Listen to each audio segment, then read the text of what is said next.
वह विचार करे कि शंकराचार्य और उनके मठ का अस्तित्व नहीं रहेगा, श्री जगन्नाथ जी के नाम पर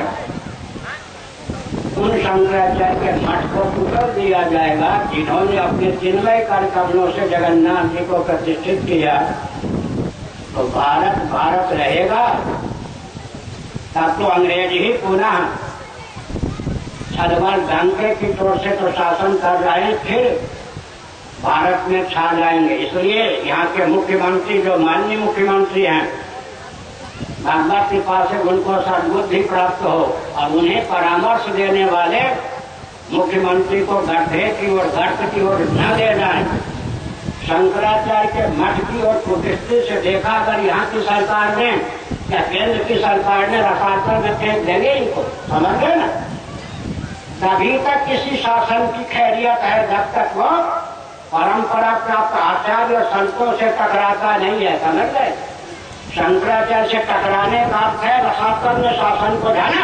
इसलिए जिन शंकराचार्य महाभाग ने अपने चिन्मय कर कमलों से 2500 वर्ष पहले जगन्नाथ जी को प्रतिष्ठित किया, बद्रीनाथ जी को प्रतिष्ठित किया, भगवान रामेश्वरम को शिवलिंग के रूप में स्थापित किया, द्वारकाधीश को प्रतिष्ठित किया, पशुपतिनाथ जी को शिवलिंग के रूप में स्थापित किया, उन मान्य शंकराचार्य के प्रति आस्था न होकर उनके मठ को उच्छिन्न करने का षड्यंत्र बीजू जनता दल का पागलपन है, उसके नाश का असर है।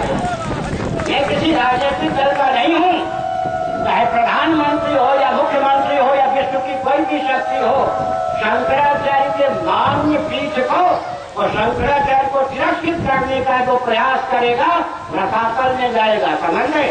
इसलिए हमसे टकराने का प्रयास यहाँ का मुख्यमंत्री न करे कि जगन्नाथ जी के नाम पर मठ मंदिरों की संपत्ति का भरण करके कलेक्टर, कमिश्नर, तहसीलदार, ये मंत्री, इनके एजेंट उपभोक्ता बनना चाहते हैं। जगन्नाथ जी के भक्त नहीं है, जगन्नाथ जी के नहीं। अगर शंकराचार्य का मार्गदर्शन मुक्ति मंडल को प्राप्त न हो, श्री मंदिर को प्राप्त न हो, ये मन चले राजनेता जगन्नाथ जी के नाम पर संपत्ति को भोगता हो तो राज्य का पतन होगा। कोर्ट का महत्व हो सकता है या नहीं, है या नहीं। दलाई लामा जी का महत्व भारत में है या नहीं। भारतवर्ष में 54 वर्षों से अधिक समय से माननीय दलाई लामा जी रहते हैं। क्रांति सरकार या केंद्रीय सरकार उनको छेड़ने का साहस कर सकती है तो शंकराचार्य के दलाई लामा से घटिया 1,97,29,49,117 वर्षों की हमारी परंपरा है। श्रीमन नारायण से भगवान शंकराचार्य की दृष्टि से 2524 वर्षों की हमारी परंपरा है। जगन्नाथ जी की प्रतिष्ठा भगवान शंकराचार्य जी ने की 2500 वर्षों की हमारी परंपरा है। आज का मुख्यमंत्री, उसके एजेंट, उसके सलाहकार ये सब दिशाहीन पागलपन का परिचय देकर मठ को रोकने का प्रयास करते हैं कि शासन को रसातल में ये पहुंचा के रहूंगा, समझे।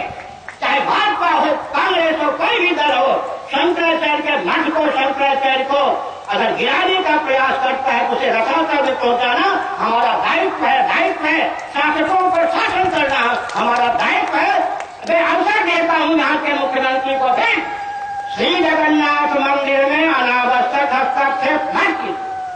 आपका अधिकार केवल व्यवस्था का है, वो भी हमारे आदेश की सीमा में।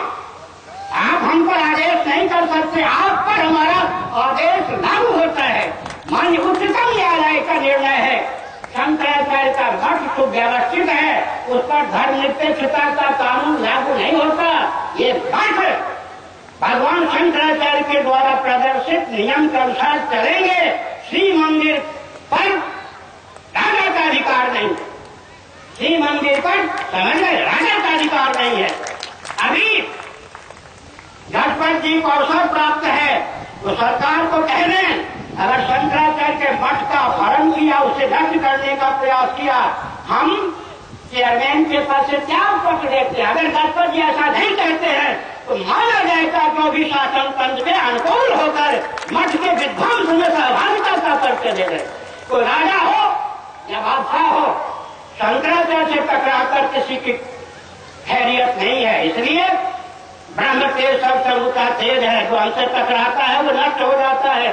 हिरण्यकश्यपु का क्या बल था, देवर्षि नारद ने उच्छिन्न कर दिया। भृगु जी ने बैल के बल को उच्छिन्न कर दिया। वशिष्ठ जी ने रावण के बल को छिन्न कर दिया। वेदव्यास जी ने कंस दुर्योधन के बल को छिन्न कर दिया। शंकराचार्य ने बौद्धों के बल को छिन्न कर दिया। संविधान की सीमा में भी यहाँ का शासन पागलपन का परिचय दे रहा है, उसे शंकराचार्य के मठ को छेड़ने का अधिकार नहीं है। मैं पूछ सकता हूँ क्या श्री मंदिर में जितनी आमदनी होती है उसका असल भोक्ता कौन है? हिसाब से करने वाले सरकारी व्यक्ति, उसका उपभोग करने वाले सरकारी व्यक्ति। श्री मंदिर का उत्कर्ष आप लोग चाहते हैं, यहाँ का शासन तंत्र या उसका लुटेरा बनकर के उपभोक्ता बनना चाहता हूँ, मैं प्रश्न करना चाहता हूँ, समझ रहे ना। इसलिए नवीन पटनायक जी को मैं बहुत लाड़ प्यार से अपने से बार बार सावधान कर रहा हूँ। एक गिने चुने सारे घने जो आपके सलाहकार हैं तो फेंको, जो आपको हित की राय दे सकें उसके बात को मानो, नहीं तो रावण चले गए, कंस चले गए, आप ही खेत की मूली हैं कि शंकराचार्य से टकराने का प्रयास करते हैं। गलत है। मोदी जी से मैं कहना चाहता हूँ, मनमोहन सिंह जीवित हो तो उनसे कहना चाहता हूँ, नरसिंहराव उपाध्याय से कही हो उनको सुनाकर कहना चाहता हूँ, पुरी के शंकराचार्य को रोकने का प्रयास आप सबों ने किया, समझ गए। भारत वर्ष में अराजक तक शंकराचार्य बना के बुलाए जा रहे हैं और शंकराचार्य के मठ को छिन्न करने का प्रयास किया जा रहा है। अंग्रेजों ने जो साहस नहीं किया, मुगलों ने जो साहस नहीं किया, वो यहाँ का शासन तंत्र नवीन पटनायक का शासन तंत्र कर रहा है। उसके पिता मेरे प्रति कितनी आस्था रखते थे, ये ध्यान देना चाहिए। मैंने ही कहा था श्री मंदिर के परिष्कार के लिए तो श्वेत पत्र मेरे सुझाव के अनुसार बीजू पटनायक जी ने रखा था। मैंने कहा था तेरी साहब को मत बुलाओ उड़ीसा में, मेरी बात मानकर तो उन्होंने तेरी साहब को उड़ीसा में नहीं घुसने दिया था। उनके पिता मेरी बात पर आस्था रखते थे और मेरी बात के अनुसार उन्होंने 2-3 महत्वपूर्ण निर्णय लिया था। नवीन पटनायक मेरे लाडले प्यारे हो सकते हैं, मैं उनको सुझाव देता हूँ कि मन करे सेक्रेटरी कलेक्टर एसपी मैं संकेत करता हूँ। यहाँ सुन रहे शहरी बहुत सावधान, शंकराचार्य पूरी पीठ के प्रति अत्याचार सरकार ने किया। मेरा शंकराचार्य हुआ, पता चला कि भारत के उड़ीसा सरकार की टूरिस्ट डायरी में कांची का एक मठ शंकराचार्य के पीठ के रूप में उद्भाषित है। सचमुच में पूरी पीठ को शंकराचार्य के मठ के रूप में उद्भाषित नहीं किया। इस अत्याचार को हमने सहा है, समझ गए या नहीं। शंकराचार्य के मठ को शंकराचार्य के मठ के रूप में नहीं, उड़ीसा सरकार ने अपने टूरिस्ट डायरी में कांची का एक मठ जो कि कांची चारपीठों में है ही नहीं, पुरी में, उसको शंकराचार्य के मठ के रूप में उद्भाषित करके इस मठ को रसातल में यहाँ की सरकार ने पहुंचाया है। और अब शंकराचार्य होना यह चाहिए कि श्री मंदिर आध्यात्मिक मार्गदर्शन में चले। इसलिए दत्तक जी हो या कोई भी हो, सुन लें, मैं फिर से कहता हूँ, अगर शंकराचार्य के साथ उनके मठ के साथ खिलवाड़ करने का प्रयास किया, 25 वर्षों की सीमा में किसी कलेक्टर ने, किसी तहसीलदार ने, किसी एसपी ने, किसी कमिश्नर ने मठ के प्रति तनिक भी अपने का परिचय दिया, किसी नेता ने परिचय दिया। मैं